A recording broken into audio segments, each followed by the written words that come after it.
Have you ever begged to die? Not because you hated life, but because you were so tired you couldn't carry it for one more day. I have. I wasn't a pessimist. I wasn't lost. I was a woman living in the Midwest who loved watching corn grow tall in the summer fields, an author of 10 books, and a wife who believed she had a peaceful and fulfilling life. And then, one day, it all collapsed like a building without a foundation. Since that moment, every night I whispered the same thing to God. Simple, just 3 sentences. The first, please let me go. Or, if you have any miracle left, please heal me. The second, please don't make me make one more decision. I'm tired. And the third, perhaps the strangest prayer of all, if I must die, please don't make me review my life. I've already lived it once. I don't have the strength to look at it again. You see, I wasn't afraid of dying. In truth, I longed for it. I believed it would be the most beautiful release I could ever know. I imagined leaving this body like a bird flying free from a rusted cage, free, weightless, silent. I called it a gentle death. But no one told me that sometimes prayers do get answered. And when they are, you may find out that what you thought was the end is just the beginning. Not everyone who prays to die is given a chance to witness something that defies all logic and medicine. But I was, and now I can't keep that story to myself. Because I believe there's someone out there right now whispering the same desperate prayer. And maybe, just maybe, my story will make them think twice. But it didn't start with a miracle. It began with what looked like a perfect life and a death no one saw coming. My husband died during his lunch break, right after an argument over the phone. And in that exact moment, I fell into a darkness no map could guide me out of. You won't believe what happened next. I used to think I was one of the lucky ones, not the kind of luck that explodes like winning the lottery or being celebrated by the world, but a quiet sort of luck. A warm home in the heart of America, a successful husband, books I poured my heart into writing about historic architecture, and mornings where the sun rose slowly behind endless cornfields. I loved the Midwest not for its glamour, but for its invisible simplicity. Out there, you could live an entire life without needing to race. Just breathe slowly, watch things grow, be grateful for the little things. That was how I lived for nearly a decade. A life I believed was healthy, complete, meaningful, and full of love. My husband was a steady, successful man. Quiet, hardworking. We weren't the kind of couple that posted perfect pictures online, but there was respect between us. Trust. I wrote, he worked. Each day moved like a steady piece of music, gentle and familiar. Until one afternoon. One short phone call. One not-so-serious argument. One final sentence. I don't want to talk anymore. And then silence. Forever. He passed away just minutes after hanging up. No warning, no goodbye, no last words. Just a giant emptiness that no sentence could ever fill. Some people die from illness, from accidents, from time. But I lost my husband to a pain I never even knew he was carrying. And I lost myself because I believed I was the cause. The feeling of being the last person to speak to someone you love and having that conversation end in conflict. When they die, your grief is not just from the loss. You keep living inside the role of the one who failed them. It's not just a shock. It's a slow burning bomb, one that erodes layer after layer of your heart every single day. I couldn't write a single word after that. I didn't want to see anyone. I didn't want to live, but I didn't dare to die either.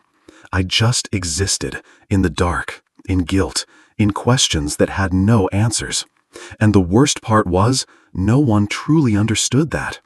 Everyone was kind. They offered comfort, encouragement, but no one knew that every single morning I had to fight just to convince myself to open my eyes. Life before that fateful day wasn't a paradise, but it was peaceful enough that I used to think, if life could just stay like this forever, that would be enough. I had a husband, a career I loved, autumn mornings riding by the window, summer evenings watching the corn stretch taller, golden under the honey-colored sun. There were no major storms, no overwhelming ambitions, Just the quiet fullness of things most people overlook. Simple dinners, casual conversations, mornings where I'd make coffee for him and we'd step onto the porch, breathing in the mist together. You wouldn't find me in the media, no grand biography, no headline-making quotes. But I had a life that felt just right, simple, honest, shared with someone, built around something meaningful.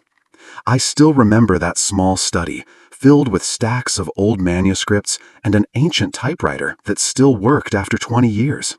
I still remember the first time I was invited to write a column for a major newspaper, not with pride, but with gratitude. I never believed I was special, but I knew I was useful.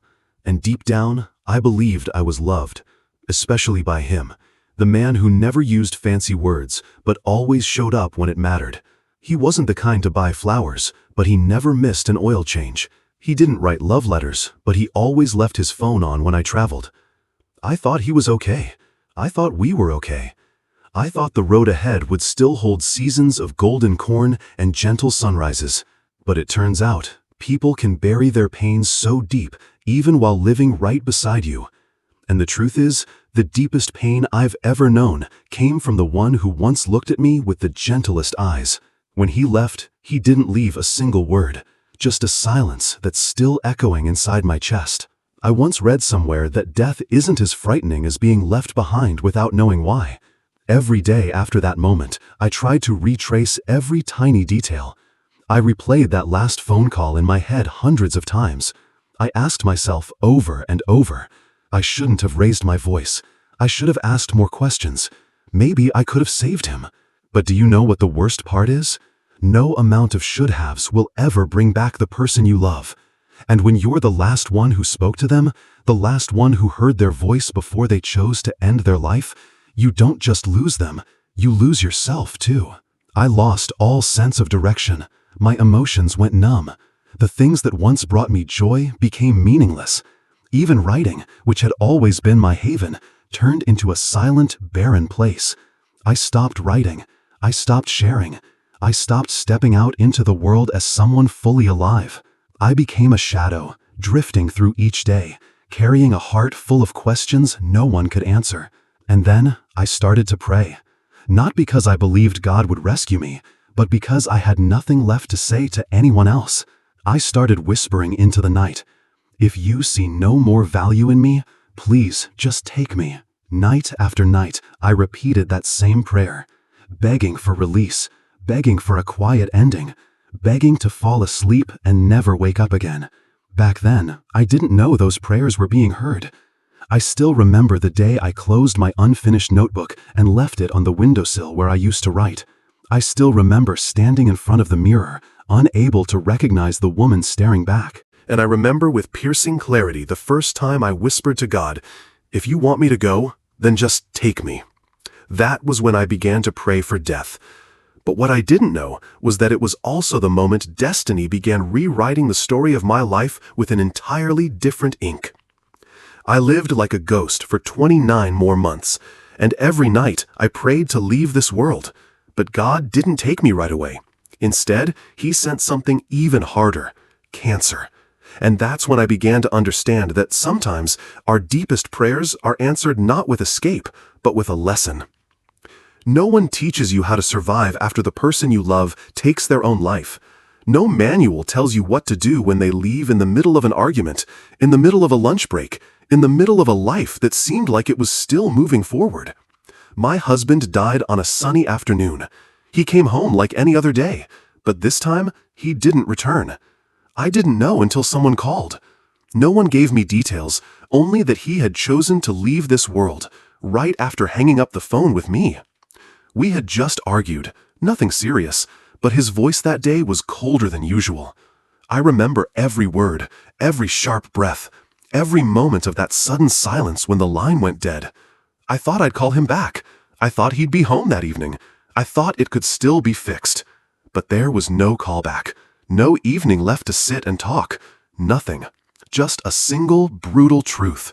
I was the last person to hear his voice, and after me came death. You can't understand what that feels like unless you've lived it. It's not grief. It's not a loss. It's a crushing surge of guilt, shame, and paralyzing despair. I wasn't myself anymore. I became someone carrying a weight no one could see, a wound that didn't show, but bled every day. I tried to keep busy. I handled the funeral paperwork. I paid off debts. I packed his belongings. I replied to condolence messages with a calmness that made it seem like I was okay. But inside me was a flood. Every time I stood before his photo, I didn't know whether to cry or apologize. I started resenting everything that reminded me of him. Then I hated myself for feeling that way. Mornings when I couldn't get out of bed, nights when I was too afraid to turn off the lights, moments when I wanted to scream his name, but all that came out was a breathless gasp. Someone once asked why I didn't see a therapist. I had. But how do you tell someone that you believe you're the reason another person chose to die? How do you unravel the knots in your mind when your hands are trembling at the sound of a name that no longer exists? I started living like a shell. On the outside, I still went grocery shopping. I still smiled. I still waved to neighbors. But inside me, there was a funeral that had never been buried. And so, day after day, night after night, I whispered the same plea. If you are truly merciful, please let me go with him. At first, I thought I was just weak, but slowly, it became a ritual, a part of me. I didn't cry anymore. I just prayed and waited. I thought death would come in my sleep, or maybe through some accident, a stroke perhaps, anything, as long as it was gentle. But it didn't come. The first blow wasn't from God. It came from my own body. Just when I thought I had already endured enough pain, fate pushed me into a different kind of suffering. Not from the heart this time, but from within my flesh. An unexpected diagnosis, a disease I never summoned, and a promise I once whispered to God slowly began to come true. They say time heals all wounds, but some wounds don't bleed, don't scar, and no one can see them, so no one knows they're still bleeding, day after day. The wound inside me was a name, a voice gone silent, a pair of eyes I would never see again, and a single question that echoed endlessly in my mind. If I had loved him more, would he still be alive? I carried that question to bed. I woke up with it. I wrote it in my notebooks and tore the pages out because I couldn't bear to face it. I stepped into the second year after my husband's death, wrapped in a coldness that no one but me could feel. I smiled just enough for people not to ask. I nodded just enough for them to believe I was okay. But every night when the house fell silent, when the wind slipped through the cracks in the window, I would begin whispering the same old prayer. 3 sentences, never changing. The first, if you can, please let me go. I have no strength left to keep living. The second, if you insist on keeping me here, please heal me. Not my body, but the part of me inside that has rotted away. And the third, the one that sent chills through me every time I spoke it. If I have to die, please don't make me look back on my life. I don't want to see how I've hurt the people I love. I fear that truth more than I fear death. You see, I wasn't afraid to leave this world. I was afraid to face myself. I was afraid of the moments where a single hug, a different look might have changed everything. Maybe that's what hell is, not a place of torment, but a place where you're forced to see everything you chose to ignore. I lived with that fear for 29 months. 29 months of nightly prayers. I wasn't praying for a miracle. I was praying for a quiet exit. I wanted to forget. I wanted God to close the book of my life without flipping back through the pages. I waited for death like someone waiting for the last bus. Not rushing, not panicked, just sitting there, quietly hoping it would come. But something else happened. While I longed for release, my body began to ache. At first, it was just fatigue, then shortness of breath, then a sharp pain in my chest. I didn't go to the doctor because I was afraid. I went because I needed to know. Is this the signal I've been waiting for? And then the doctor looked at me. His eyes softened, just for a moment, before he said what I already suspected. You have a mass. We'll need to biopsy it to be sure. I wasn't shocked. I didn't cry. I just smiled. For the first time in 2 years, I thought maybe my prayer had been heard. Maybe death was finally on its way. And I was ready, truly ready. But what I didn't know was that God hadn't just heard me. He had prepared something else. Not death, but a meeting, a journey beyond anything I could have imagined. And it began in a cold, sterile operating room. I entered the surgical suite with one quiet hope, that I would never wake up again. But fate has a strange sense of humor. Instead of leaving this world, I was taken to a place that didn't belong to it. And in that place, I met him. The day I received my biopsy results, the doctor didn't need to say much. His eyes said it all. I sat on a cold leather chair, listening to each word as if it came from another world. Endometrial cancer, stage 2. We need to schedule a hysterectomy as soon as possible. I didn't cry. I didn't ask how long I had or what my survival rate was. I didn't react like most people probably would. I just nodded softly, as if it were the next logical step in a long, relentless sequence of collapse. I had prayed to die. So this must be the answer, right? Not a message from heaven, but from my own body, which had finally begun to rebel and unravel. I walked home that day. It was cold and snowing, but I didn't feel it. I wasn't hungry, I wasn't scared, I wasn't sad.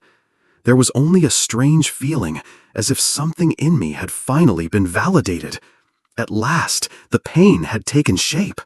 At last, the grief I had carried in my soul now showed itself in flesh and blood. I didn't have to pretend anymore. I could finally say, I'm sick, and maybe I wouldn't be around much longer. For the first time in what felt like forever, I felt peace. Because if this was the path to death, I was ready to follow it to the end. I began putting things in order: papers, notes to close friends, a surgery date, even a will. Not out of fear of what might happen, but because I didn't want to leave a mess behind. Death, to me, wasn't something to dread. It felt like a long journey back home. But there was one thing I didn't expect: the coldness of the medical system. I was just another name on a waiting list, one surgery among hundreds. I wasn't seen as special. No one knew how many nights I had begged for death. No one knew this wasn't just surgery. It was the final doorway I'd been waiting for. The operation was scheduled for a Monday morning. The surgical room was bright white, cold, and impersonal, like the hearts of people who've seen too many bodies to still feel anything. I lay there in a thin gown, bare feet exposed, the lights glaring down on my face. A young nurse smiled at me, so brightly it almost felt cruel. She said, "Don't worry, ma'am, this one's an easy procedure. The doctor is excellent." I looked at her, meaning to say something, but I said nothing. How could I explain that I wasn't worried, that I was hoping I wouldn't wake up from this surgery at all? They hooked me up to heart monitors, checked my blood pressure, and started the IV. The smell of antiseptic filled my nose. The steady hum of machines echoed like a quiet countdown, guiding me gently toward the end. As the anesthesia began to spread through my body, I closed my eyes and whispered one last time, "Please, don't wake me up again." But nothing happened the way I imagined. I woke up, hours later, in pain, in numbness, in chaos, but not in a hospital room, in my own home. The doctor had discharged me just a few hours after surgery. Nothing serious, they said. Just rest at home and you'll be fine. I was sent home alone. No family, no nurse. No one knew I had just gone through one of the most critical moments of my life. I stumbled into the living room, still wearing the hospital gown, collapsed onto the couch, and waited for death to come in the most natural way it could. But then, I felt something was wrong. A sudden heat, a wetness. I pulled the blanket back and saw blood, a lot of blood, pouring from the incision, soaking through the sheaths, through my clothes. I called the hospital. No answer. I tried the nurse, the one who had smiled so brightly in the operating room. Her voicemail picked up. And even then, I didn't panic. I wasn't afraid. I wasn't even angry. I just thought, so this is it. I dragged myself to the bathroom, blood trailing behind me. I didn't want to stain the white carpet. Isn't that strange? A woman on the verge of death, still worried about keeping the carpet clean? I stood there, holding on to the wall, staring at myself in the mirror. My skin was pale, my lips were blue, my heart was pounding so hard it felt like it might burst. I grew dizzy, and then everything began to blur. No explosion, no screaming, just a soft, expanding haze that swallowed the room. And in that exact moment, I felt light. So light, it was as if I had just slipped out of a suit of armor that had been weighing me down my entire life. I could no longer feel my body. I could no longer hear my heartbeat. But I was still present, still seeing, still feeling. I didn't know if I was dead, but I knew I was no longer a body. I was an existence, weightless, silent, and filled with light. Not the light from a bathroom lamp, but a radiance from somewhere beyond anything words could describe. A place with no pain, no fear, no regret. Only one thing remained: love. Pure, unconditional love. A love that didn't ask me to prove anything, didn't judge me, didn't hesitate. And then, a voice. A voice not heard with ears, but felt deep within my soul. "You're not finished," the voice said. "We need to talk." And I followed it, into a place no living person had ever walked. I thought I had died, and in some way I had. But what I was about to see, feel, and hear would change everything I thought I knew about life. Because in that place, I was no longer human. I was a soul, and a soul cannot lie. I don't know when exactly I left my body. There was no sound, no sensation of slipping away or floating out. I simply wasn't there anymore. I was no longer the woman curled up on a bathroom floor, blood spilling between the tiles. I was no longer the person who used to write books or who begged for death. I was something else now. Consciousness? Spirit? Pure awareness? I didn't know what to call it, but I knew, deeply and unmistakably, that I was still me. Just without the weight, without the pain, without the chaos. I was drifting, not flying, not sinking, just existing in a state of weightlessness, directionless, timeless. A state of absolute freedom. And then the light appeared. It wasn't blinding, it wasn't harsh, it wasn't like sunlight or surgical lamps. It was the light of knowing, the light of peace, the light of a hug made of frequency. I couldn't see my body, but I knew I was moving closer to something sacred. No one pulled me forward, no one guided me, but I was drawn in as if my soul remembered exactly where it needed to go. As I entered that light, I felt something I had never once experienced in my entire life. Complete acceptance. No more questions. No need for explanation. No one interrogated me about my failures. No one reminded me of my sins. Everything I had ever carried, hidden, or felt ashamed of was lifted. Like shedding the final layer of clothing and letting it fall to the floor. I was exposed, yet I felt no shame. I was vulnerable, but not afraid. I only felt one thing. I was loved, unconditionally. Then I heard a voice. It didn't come from outside. It rose from deep within my soul. A voice without tone, yet clearer than any language that's ever existed. It said, "You are a part of me, and you are not finished." I didn't understand. I don't remember if I asked anything out loud. I didn't need to speak. I only thought, and the question flowed out of me like a wave. Why? I've already suffered enough. The voice didn't answer with words. Instead, I was taken into another space, which I can only describe as a life review. A place without screens or seats, but filled with moments. Moments that were alive. Moments that knew me. And that's when it began. The life review. I saw my life again, but not through my own eyes. Through theirs. I felt what others felt when I hurt them, even unintentionally. I felt my husband's sorrow in the moments he swallowed his pain, the words he never dared to say, the times I turned away too quickly, the misaligned glances, the silences no one ever explained. I witnessed the small things I had done, things I thought meant nothing, that lit up someone else's world.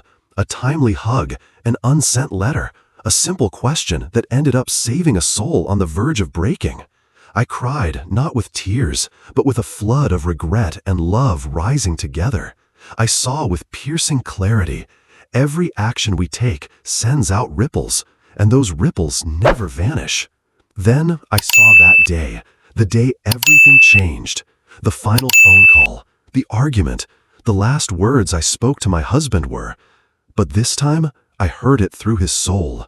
No anger, no blame, just a sadness so deep it couldn't be named. I no longer blamed myself, because I understood I wasn't the cause, but I was part of the weight that made him sink. I didn't kill him, but I couldn't save him, and that was the truth I had to learn to forgive myself for. I had thought God would judge me, but he didn't. He didn't need to, because when you see everything in its raw, unfiltered truth, you judge yourself more clearly than any court ever could. I don't know how long I was there, maybe a few seconds, maybe a few lifetimes. In that place, there was no time, only experience. And then the voice returned, not to accuse, not to scold, but full of love so deep, so personal, so complete.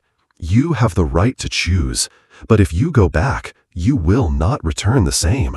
I didn't want to go back, not because I was afraid, but because I knew returning meant I would have to live fully. No more hiding, no more delaying, no more coasting through moments with half my heart. Do you have the courage to live differently?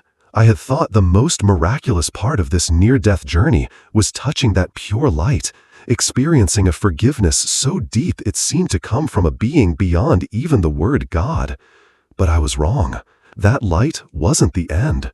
It was only the beginning of a meeting my soul had never dared to imagine. After the life review ended, I expected to be asked to choose to stay or return. But the space around me began to change. The brilliance of the light softened. It was no longer radiant like before, but became something more intimate, like the glow in a quiet cafe where only two people sit together, whispering the unspoken.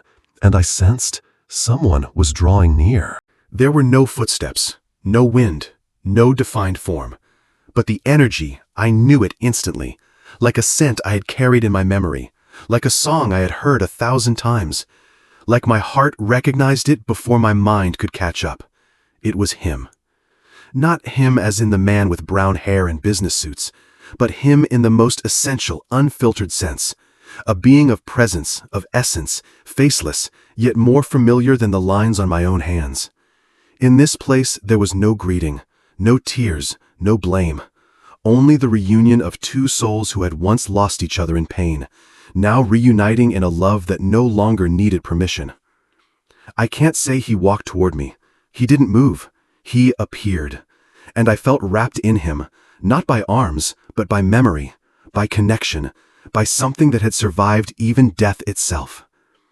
I wanted to say so many things. I wanted to apologize, to ask why, to explain that I had prayed for so long to follow him, but I didn't need to say a word. I knew he already knew. And he had something to share with me too, not through speech, but through a feeling that poured directly into the center of my soul. I don't blame you. I never wanted you to carry that burden. I wasn't strong enough, but you weren't supposed to save me. That was never your task. I had lived 29 months tormented by what-ifs. What if I had spoken more gently that day? What if I had stopped him? What if I had seen the sadness in his eyes? But here, none of those what-ifs mattered. They dissolved. There was no need for conditions or hypotheticals. Only the truth remained. We had loved each other in the only ways we knew how, and that was enough. I asked him with my thoughts, "Why didn't you try to stay?"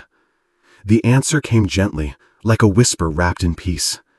I was exhausted, but now I understand everything, and I'm not here to hold you back. I'm here to tell you, you must keep living. For the first time since he passed, I felt he had never truly left me. He wasn't in a grave. He wasn't swallowed by death. He was alive, just on a different level of existence. And if I chose to continue living, it wouldn't mean leaving him behind. It would mean completing a story we had started together. He didn't say goodbye. He didn't say see you again. There was just a moment, either endlessly long or impossibly brief, where I felt his love dissolve into me, flow through me, become part of me. And then, like a silent breeze, he withdrew from that space, not with sadness, not with loss, but with a gift fully given. A gentle message that settled deep into the quiet center of my being. Don't keep living because of the pain. Keep living for the truth you've seen. The light around me shifted again, and once more I stood at the threshold of a choice. But this time, I wasn't begging to die. I wasn't weighed down by guilt. I wasn't a woman abandoned. I was a soul loved, loving, and called back, not as a punishment, but for a purpose. And then I fell, not in the way gravity pulls you, but as if I were being drawn back from the light. I saw it receding. I saw my body reappearing. I saw blood. I felt breathless. I felt searing pain in my lower abdomen. I had returned. I opened my eyes. The heavenly light was gone. The loving voice had faded. All I could hear now was the steady rhythm of a heart monitor. But this time, I hadn't woken to continue living the same life. I had woken up to live differently. And the very first step of that new life was facing a world that wouldn't believe a word of what I had seen. I woke to the steady beep of a heart monitor pulsing beside me. The scent of antiseptic seeped through every pore, and the soft, sterile glow of the hospital ceiling reminded me I was back. No more heavenly light, no more voice from the soul, no more him, the husband I had just seen again in his most radiant, pure form. Just me, flesh and bone, lying in a cold, lonely hospital room, with a weight in my chest so heavy it felt as if the entire universe had settled there. But something was different. I was no longer the same woman who had gone under. When the nurse walked in, she stopped, not because I had woken up, but because of the way I looked at her. There was no fear, no weariness, no emptiness. Maybe it was the gaze of someone who had returned from a place human hands cannot reach, someone who had yet to find words for what they'd seen. I said just one thing to her. I have seen, I have known, and I will live. In the days that followed, I existed somewhere between two realms. I felt my body, but I also felt something more, something higher, something gentle and ever-present behind every smallest movement. Every breath, every glance out the window, every ache from the healing wound carried the same quiet message. You are still here, and there is more for you to do. The first thing I learned: forgiveness doesn't begin with forgiving others. It begins with forgiving yourself. Forgiving myself for not knowing, for not being able to change what had already unraveled, for praying to die while still alive. I no longer punish myself for my husband's death, because now I understand each soul walks its journey. No one can live it for them, and no one can keep them here once their spirit has chosen to go. The second thing: do not delay love. I began to write again, not books this time, but letters, to the people who had passed through my life, those I had hurt, misunderstood, or drifted from. Not to apologize, but to say thank you for being there, even if just for a moment. I walk every day now, beneath the same familiar trees, but this time I see each leaf as if it were the very first. I breathe in the scent of wet grass and whisper, "Thank you that I still have a nose to smell." I press my hand against the window pane and feel deep gratitude that my fingers are still warm. Every small thing has become sacred because I know I could so easily not be here. The third, and perhaps greatest lesson: meaning doesn't come from what we have, but from how we show up. You can live your whole life without ever truly being present in it. I used to. I wrote books out of duty. I loved out of habit. I forgave out of politeness. Not anymore. Now I live slower, but deeper. I've learned to say no, learned to pause, even in the middle of busyness, and ask myself, does this bring me closer to love or further from it? I began to share my story, at first only with a few close friends. They looked at me with hesitation, afraid I was unraveling from trauma. But then they listened, and they cried, and they said, "I've never heard anything that made me feel so light inside." Little by little, I began writing again, but this time not about architecture. This time about the soul, about the journey back from death, about the light, the voice, the love that never demanded, never judged, and about how someone can rise again from the ashes of their despair. I don't tell this story to be special. I tell it because I know there are others out there hurting like I once did. People are quietly begging to die. People who think this world has run out of miracles. And if I can do just one thing with whatever time I have left, it's to remind them. Miracles don't always come with thunder. Sometimes they come in a glance, a breath, a wound that has finally healed. I died, and then I came back, not to simply continue living, but to live truthfully. And living truthfully isn't easy, because not everyone is ready to believe in what they've never seen.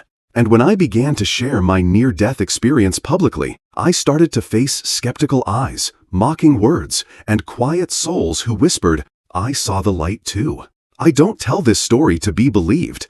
I tell it because I can't stay silent anymore. After coming back, after seeing, after knowing, after meeting, I understood. I wasn't sent back just to finish out my days. I was sent back to carry a message, a truth that goes beyond religion, beyond dogma, beyond every rule we try to place around the sacred. Death is not the end, and love never disappears. I began sharing my near-death experience. At first, it was just hesitant journal entries, then small posts online. Eventually, I stood in front of a camera. No script, no direction, just a woman who had lost everything and was given something far greater than life itself. I died, and I met God. He didn't ask about my religion. He didn't judge me. He just loved me. And the strange, beautiful thing? I saw my husband again. He wasn't angry. He wasn't sad. He just wanted me to keep living, but to live truthfully. Some believed me. Some didn't. Some called me a liar. Some told me I needed psychiatric help. But then there were others, quiet souls who messaged me at 2 a.m., whispering through a screen. I saw that light too, but I never dared to tell anyone. I stood between life and death once, and I felt everything you described. Thank you. Because of you, I'm no longer afraid to die. And that's when I knew. I didn't return to be quiet. I returned to witness. Not to prove anything, but to affirm it. Like someone who has crossed a desert and comes back to tell the next traveler, "There's water ahead. I've tasted it, and it tastes like love." The life I've discovered isn't about enduring days. It's about filling each moment with meaning, connection, presence, and gratitude. I no longer fear death, but I no longer beg for it either. I live each day with a clarity I never had before.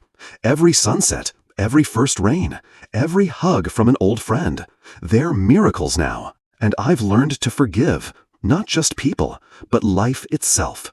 Even when it was cruel, even when it was cold, even when it took the thing I loved most. Because without his death, I would not have awakened.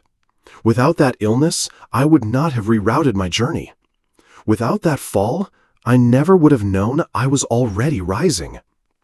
Now, every time I share my story, I always begin with one thing. You don't have to believe me, but if you're hurting, if you're in despair, if you're thinking of giving up, then hear me as someone who stood on the other side and came back just to tell you you're not done yet. Your journey isn't over, and what's ahead may be more beautiful than you can imagine. I live and I tell, not to shock, not to be known, but to fulfill the mission the light entrusted to me, to bring unconditional love back to this world. Even just a drop can be enough to save a soul that's gone dry. I still remember the first time I stepped outside after the surgery, after the near death, after returning from that realm of light. It was drizzling, a soft first rain of the season, thin as mist, cool like a quiet sadness meant to wake you up just enough. I stood at the edge of my porch, hand outstretched, catching the drops, And in that moment, I cried. Not because of the rain, but because for the first time in my life, I saw how beautiful rain could be. No one tells you how hard it is to live after you've died, because you can't go back to the way things were. You have to live like someone who has seen the truth in a world still fast asleep. I don't fear death anymore, but I fear meaninglessness. I fear waking up and not knowing why I'm still here. I fear the hollow small talk, the soulless conversations, the gatherings that only serve to fill a calendar. So I started to sift through my life. I cleaned up, not my house, but my relationships. I stopped holding on to people who left me feeling empty after every meeting. I learned how to say no to things that drained me. I let go of the need to please everyone because I finally understood this life is far too sacred to live through someone else's eyes. I began meditating, not to become someone else, but to meet myself again every morning. I started journaling, not to impress anyone, but to remember that I had once died and had once been loved unconditionally in a place where no one even remembers your name. I rediscovered the quiet joys of simply being alive, making a cup of tea and sitting still long enough to feel it cool, rereading old letters from my husband that I once didn't dare to open, holding a child tightly without thinking I had to teach them anything. I call that deep living. And I've learned that anyone can live that way if they're willing to touch the truth. I began speaking with people in deep despair. They found me after watching a video, reading something I'd written, or hearing an interview I had been invited to join. They didn't come to me looking for science. They didn't ask for proof. They came for one thing: hope. I remember a woman who broke down in tears when I held her hand. She had lost her only son in an accident. She said, "I don't know how to keep living." I didn't say, "You have to be strong." I didn't say, "Time heals all wounds." I said just one thing, the same thing I once heard from the other side of the light: "You're not done yet." She gripped my hand and wept like a child. She didn't need advice. She just needed someone who understood how big that pain was. And that's when I realized most of us don't need someone to fix us. We just need someone to stay, to sit with us, to not leave. I began writing books again. The first one told the story of my near-death experience. I called it The Light Without a Face, because what I met had no shape, no religion, no language, and yet it loved me more deeply than any human on earth ever had. The book spread faster than I expected, not because I was famous, but because people are starving for the truth that, after the pain, after the loss, after death itself, there is still something. At my first book signing, I met hundreds of people who had been holding their own silent stories for years. A widower who lost his wife 20 years ago held my hand, trembling, and said, "I once saw her in a dream. She was sitting in a light, just like the one you described." A young man, a suicide survivor, came up to me quietly and said, "When I tried to end my life, I felt myself float upward, and I heard a voice say, 'If you stay, your mother will never recover.' I chose to come back." I don't call them patients. I call them the awakened. And I've come to understand this. I didn't return just to live a life for myself. I returned to walk beside them, those who are still living in this world but have already glimpsed what lies beyond the veil. I am a wife who once lost her husband in grief, a woman who once begged to die, a patient who once bled out on a bathroom floor, a soul who once stepped into the light. Not to anything grand or mystical, but to something profoundly simple. Love is stronger than death. And you, even in your confusion, even in your silence, are deeply loved. Even if you don't know it, even if you're not ready to believe it. If you're still watching this, I know. You've been hurt. You've asked yourself, is this the end? You've secretly wished for a hand, any hand, to reach for you in the dark. So let this story be that hand. I don't know what you believe. I'm not asking you to believe in me, but I hope through everything I've seen, everything I've endured, everything I've returned from, you'll find the courage to live, truly live, to dare to love deeply, to dare to forgive, to dare to be silent when there's nothing left to prove. to dare to believe that you're here for a reason. And if one day you collapse under the weight of it all, remember this. It's not because you're weak, it's because your soul is longing to be seen. If you're still listening, if something deep inside your heart is stirring, if you've ever experienced a moment you couldn't explain, a dream, a light, a feeling that someone you loved is still near, or if you've ever stood at the edge between life and death, fallen into darkness, only to be lifted by something miraculous, or maybe you've simply known pain, felt loss, woke up one morning and quietly wondered, why am I still here? I invite you to share. Leave your story in the comments. It doesn't have to be perfect. It doesn't have to make sense. It just has to be true. Because maybe your story will be the light someone else is searching for. Because maybe you're not the only one who's seen the light. And maybe, just maybe, by telling it, you'll finally realize you were never alone.